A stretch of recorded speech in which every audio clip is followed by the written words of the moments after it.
మరి కొత్త గవర్నమెంట్ కూటమి మీకు ఏమైనా పదవి వస్తుంది అంటారు, ఏమైనా పదవి మీరు మారిపోవడానికి అవకాశం ఉందా? పార్టీ మీరు పార్టీ ప్రధాన కార్యదర్శి కదా. నేను పార్టీ రాష్ట్ర అధ్యక్షుడిగా అయినా పదవి తీసుకొని నా భుజాల మీద వేసుకొని పార్టీని ముందుకు తీసుకొని పోయే యోచనలో నేను అంతర్జాతీయ ప్రధాన కార్యదర్శికి రాజీనామా చేసి జగనన్న ఎట్టా పార్టీని ముందుకు తీసుకొని పోలేడు.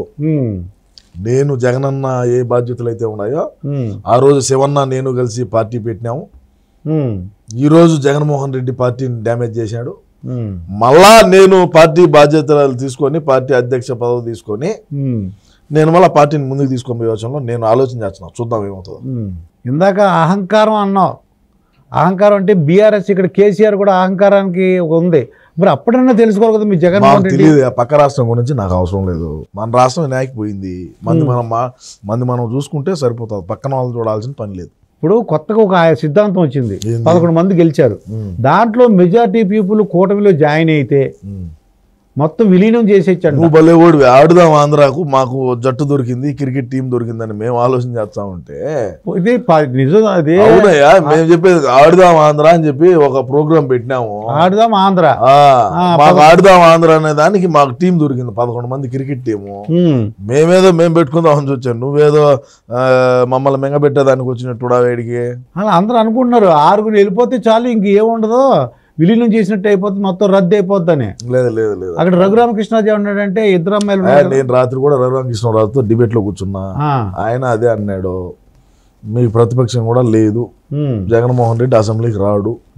నేను అనిపించా దగ్గర ఉండి ఎట్లా ఒకటి చేసి. ఈయన ఏమంటాడంటే రఘురామరాజు గారు ఇద్దరు అమ్మాయిలకి పెళ్లి చేసి మనవాళ్ళు మనవాళ్ళతో చక్కగా హాయిగా ఉండు, వద్దు నీకు శాశ్వత జీవితం గడపం అంటున్నాడు. మరి సలహా ఇవ్వచ్చు కదా శివరాజు. చూద్దాం రేపు ఎల్లుండి అపాయింట్మెంట్ ఉన్నదే, పోయి కలిసి చెప్తా. శివరాజు గారు మరి జోగి రమేష్ అని ఉన్నాడండి. ఈడిది యాక్చువల్లీ పెడన 2019లో పెడన నుంచి శాసనసభ్యుడిగా ఎన్నికై అసెంబ్లీలో పెట్టినాడు. అడుగు చంద్రబాబు నాయుడు ఇంటి మీదకి దొమ్మికి పోయినాడు 10 మందిని గోడాలు వేసుకొని.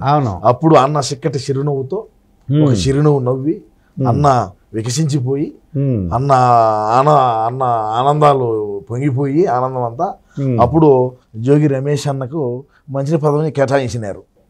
పేరు నాని కూడా ఉన్నాడు, పేరు నాని. ఏమైంది వాడు రీల్స్ చేసుకునే నా కొడుకు టికెట్ ఇస్తారేమయ్యా, వీడి భార్య ఒకటి మార్వాడితో లేచిపోయింది. పేరు నాని ముందు పెళ్ళాము మార్వాడోని దొడుకొని వీడు మళ్ళా పెళ్లి చేసుకున్నాడు. వీడు సచ్చోడు ఒకడు పుట్టాడు. చెక్కినిట్టు ఉంటావు మొహం కూడా ఒకటిది. సరే ఎటైతే అటు కానీ అని చెప్పి జగన్మోహన్ రెడ్డి కాళ్ళలో గడుపులో పట్టుకొని పేరు నాని తెలివినోడు ఓడిపోతాను పక్క ఎత్తిపోతాది, ఎత్తిపోతల పథకమేనిది, పిల్లోడికి ఇచ్చినామంటే నా కొడుకు కదా వాడు పిల్లోడు అందుకని చెప్పి ఓట్లు లేదని ఇట్లా తిప్పుదామని చెప్పి అన్న కొడుకుని కూడా బలి చేసిన నా కొడుకు వీడు. వాడు పాపం ఇన్స్టాలో రీల్స్ చేసుకుంటా ఉంటాడు. ఇన్స్టాగ్రామ్ లో రీల్స్ చేసుకునే వాడికి శాసనసభ్యుడు టికెట్ ఇచ్చాడు మా వాడు. వీడికి ధమాకు ఉంటాయి కదా ముందు, వీడి వయసు ఎంత, వీడి సామర్థ్యం ఏంది, వీడి దీన్ని జయించుకొని రాగలుగుతాడా అని చెప్పి అడగాలి కదా. నీకు ఎమ్మెల్యే టికెట్ అని కేటాయించా ఇచ్చినాడు. దుర్గాప్రసాద్ మా పార్టీలో ఎట్టుంటదంటే శాసనసభ్యులు కానీ శాసనసభ్యులే ఎక్కువగా ఎట్టుంటుందంటే శాసనసభ్యులు ఎర్రచందనం అక్రమంగా రవాణా తోలాల, ఎర్రచందనం పీడీ యాక్ట్లు ఉండాలా, హత్యాయత్నం కేసులు ఉండాలా, బైండ్ ఓవర్లు ఉండాలా, రౌడీ షీట్ ఉండాలా, మైనింగ్ మాఫియా చేయాలా, ఇది శాండ్ మాఫియా చేయాలా, గంజాయి, డ్రగ్స్, ప్రభుత్వ స్థలాలు, మఠం భూములు అని ఉంటాయి తెలుసా. మఠం భూములు, అవునవును, మఠం భూములు కబ్జాలు పెట్టాలా, చెరువులు కబ్జా చేయాలా. అదేవిధంగా ఎస్సీ ఎస్టీ బీసీ మైనారిటీలకు సంబంధించినటువంటి ల్యాండ్ ఏదైతే మంచి రేట్లు ఉన్నాయో వాటిని 2 కోట్లు ఉన్నటువంటి ఎకరా 20 లక్షలకే కొనాలా. ఇప్పుడు భోగాపురం ఎయిర్పోర్ట్ దగ్గర 2 కోట్ల ఎకరం, నువ్వు ఫోన్ చేసి కనుక్కున్నా ఇట్నే ఉండాలి. కనుక్కోండి, 2-3 కోట్లు ఉంటది. భోగాపురం ఎయిర్పోర్ట్ చుట్టూ పరిసర ప్రాంతాల్లో 1 ఎకరం వచ్చి 2 కోట్లు, ఒక్కొక్క ఎకరం 20 లక్షలకు కొన్నాం మేము. జగన్మోహన్ రెడ్డి తాలూకా పులివెందుల నుంచి వచ్చినాము. 20 లక్షలు ఇస్తారా లేకుంటే గోడ కట్టేయమంటారా? గోడ కడితే ఏది రాదు. సంతకం పెట్టి డాక్యుమెంట్ల మీద సంతకం పెట్టినామంటే 20 లక్షలు లెక్క వస్తుంది. Choice is yours. 461 ఎకరా 20 లక్షలు చెప్పును 20 లక్షలు చెప్పును కొనేసాం. అది ఈ విధంగా ఉంటుంది మా యొక్క పరిపాలన. ఈ విధంగా ఉండేటువంటి వాళ్ళకే మేము శాసనసభ్యులుగా టికెట్ ఇచ్చాము. ఇప్పుడు చిత్తూరు జిల్లా తీసుకున్నారంటే చిత్తూరులో చిత్తూరు జిల్లా కాదు చిత్తూరే. ఓకే, చిత్తూరు తీసుకున్నారంటే ఆడ విజయానంద రెడ్డి ఎవడు పేరు ఓడు స్మగ్లరు. తెలుగుదేశం పార్టీ హయాంలో పీడీ యాక్ట్ పెట్టి రాజమండ్రి సెంట్రల్ జైల్లో మగ్గుతా ఉన్నాడు. అన్న అధికారంలోకి వస్తానే 28 రోజులకు వాడిని బయటికి తెచ్చి నువ్వు గ్రౌండ్ లెవెల్లో తిరగరా, నీకు 2024లో ఎమ్మెల్యే టికెట్ నీకు ఇచ్చాను అని చెప్పి ఓడికి ఆర్డర్ ఉంటారు. టింగిటింగ్లు తీసుకొని ఉండిలో వేసుకొని వాడిని తిప్పి చేశాడు. ఏమైందా ఆడ గెలుపుతావు. ఏది ఏమైనట్టుకి దుర్గా గారు మేము బటన్ నొక్కినాము, అన్ని జరిగినాయి. 1,70,000 కోట్లు అండి బటన్ నొక్కిస్తాను. బటన్ నొక్కినాము.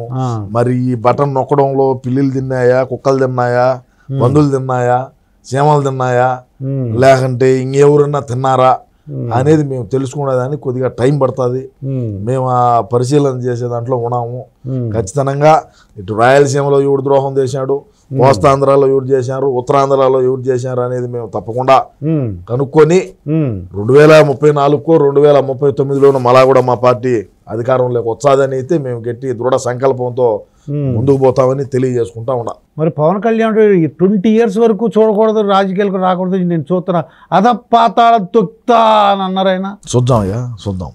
నేనేం చెప్తున్నాను, నేను ఇప్పుడు రేపు మొన్నడు వచ్చామని చెప్పలా.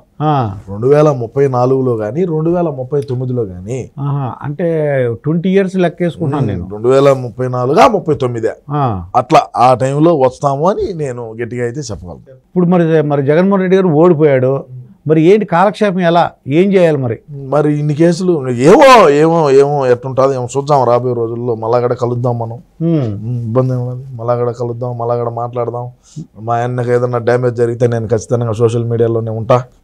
నా ఈ పోరాటం ఆగదు 30 సంవత్సరాల వరకు. అన్నను మళ్ళా ముఖ్యమంత్రిని చేసేదాకా నా ఈ పోరాటం అయితే ఆగదని గట్టిగా చెప్తా ఉన్నాను నేను. అంటే ఓడిపోయాడు కదా ఇంకా నువ్వు వదిలేస్తావు అనుకున్నాను నేను. మా వాళ్ళందరూ అన్నారు ఇంక పట్టించుకోడు, మరి సీమరాజు వదిలేస్తాడు. నేను అట్లాంటి కాదు. నేను ₹1 ఆశించకుండా అన్న కోసం పనిచేసేటువంటి వ్యక్తిని. వివేకా సార్ అంటే అభిమానం నాకు. వివేకా సార్ అంటే అభిమానంతో నేను అన్న కోసం పనిచేస్తా ఉండా. ఏది ఏమైనప్పటికీ అన్నను అందరూ వదిలేసా, మా వదిలేసినా కూడా నేనైతే వదలనైతే చెప్తా. మరి రాజధాని గురించి ఒకసారి చెప్పాలా? రాజధాని ఏంటి? మరి 3 రాజధానులు అంటున్నారు. ఈ చక్రం బాబు రాజధాని కాదే ఆ స్వామి, పులివెందులగడ రాజధాని.